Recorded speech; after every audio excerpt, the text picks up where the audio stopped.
Oi gente, seja bem-vindo ao canal mais jovem do YouTube e hoje eu quero falar contigo sobre lei e graça, amém? Para que você possa entender a diferença entre a lei e a graça. Mas antes, corre aqui embaixo, deixa seu like, se inscreve no canal, compartilha esse vídeo com algum amigo, compartilha esse vídeo com no mínimo 3 amigos seus, amém? Para que eles possam ser abençoados. E deixa eu te fazer uma pergunta, você acredita que nós vivemos no tempo da lei ou no tempo da graça? Então, se estamos na graça, acabou a lei? Como é que funciona esse negócio aí? Então vamos entender isso melhor.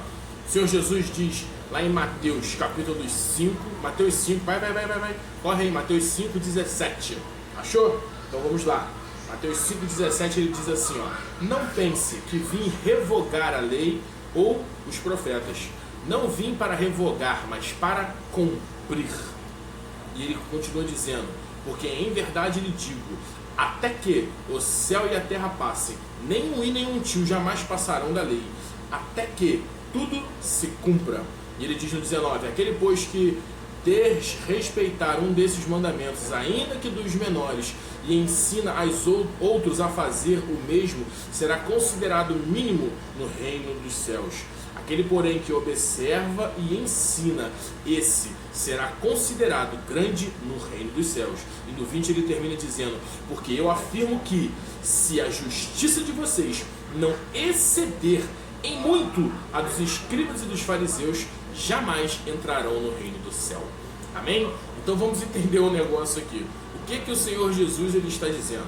Ele está dizendo que eu não vim para revogar a lei, eu não vim para mudar nada da lei. Mas Ricardo, se Jesus não veio para mudar a lei, qual é a diferença? O que a graça veio fazer? A graça, ela foi um upgrade, a graça foi uma atualização de alguns pontos da lei. Por quê? Porque o Senhor Jesus está dizendo: eu não vim baixar o nível, eu vim elevar o nível. E aí depois ele vai dizer: vocês ouviram, né?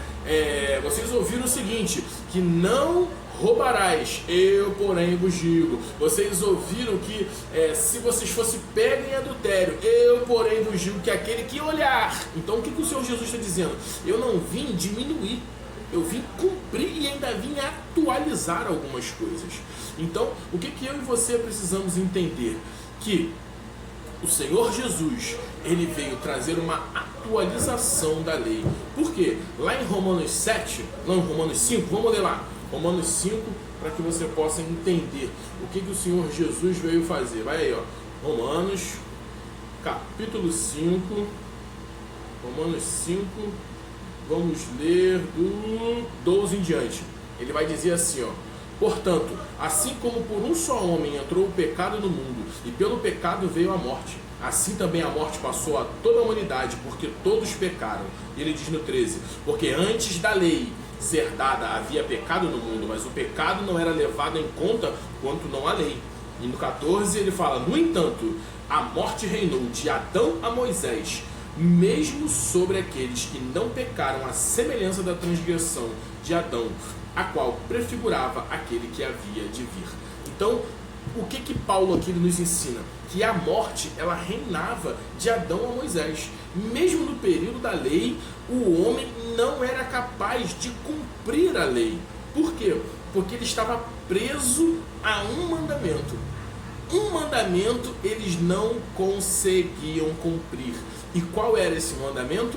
Não cobiçarás. E a palavra de Deus diz que se você tropeçasse em um só, você tropeçava em todos os outros mandamentos. Amém? Para quem não lembra, os mandamentos foram dados por Deus a Moisés lá no monte, né? O Senhor, ele vem e dá a lei para Moisés. Dá a lei para Moisés. O povo tinha que cumprir os 10 mandamentos. Só que um daqueles mandamentos o povo não conseguia cumprir, né? Paulo ele fala até mais na frente. Se a gente quiser ler de novo, vamos lá. Romanos 7, vamos de novo lá para ficar um negócio bem legal. Romanos 7, ele vai dizer o seguinte assim, um pouquinho mais na frente aí, vai passando. Romanos 7:7, ele diz assim, ó: que direi então? Que a lei é pecado? Ele fala: de forma nenhuma. Mas eu não teria conhecido o pecado, a não ser por meio da lei, porque eu não teria conhecido a cobiça, se a lei não tivesse dito não cobice. Então, o que o apóstolo Paulo está dizendo? a lei, ela é boa, ela é santa, mas a minha natureza carnal, ela não me permite cumprir a lei. Então é por isso que o Senhor Jesus, ele veio com graça, trazendo para mim e para a sua vida a obra do Espírito Santo. Por quê? O Espírito Santo, que antes não habitava dentro do homem, hoje habita dentro da minha vida e da sua, que confessou Jesus como Senhor e Salvador. E o Espírito Santo agora ele vai fazer essa obra dentro de você de transformação. E a palavra de Deus nos garante que agora nós não precisamos mais fazer sacrifícios de animal, de sangue de bicho. Por quê? Porque um sacrifício foi feito, aleluia. E o sacrifício foi o do Senhor Jesus. O sangue do Senhor Jesus foi derramado e foi uma vez só para toda a humanidade. Ele foi o sacrifício vivo enviado por Deus para remir os nossos pecados. Isso se chama obra da redenção, aleluia. Então, o que nós temos que aprender?